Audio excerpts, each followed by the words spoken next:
حضرت بایزید سے کسی نے پوچھا، آپ بھوکے رہنے کی اتنی زیادہ تعریف کیوں فرماتے ہیں؟ آپ نے فرمایا، اس لیے کہ اگر قارون بھوکا رہتا تو باغی نہ ہوتا۔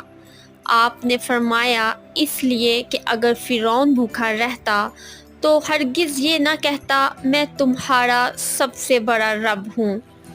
اور لومڑی چونکہ بھوکی رہتی ہے اس لیے ہر ایک اس کی تعریف کرتا ہے۔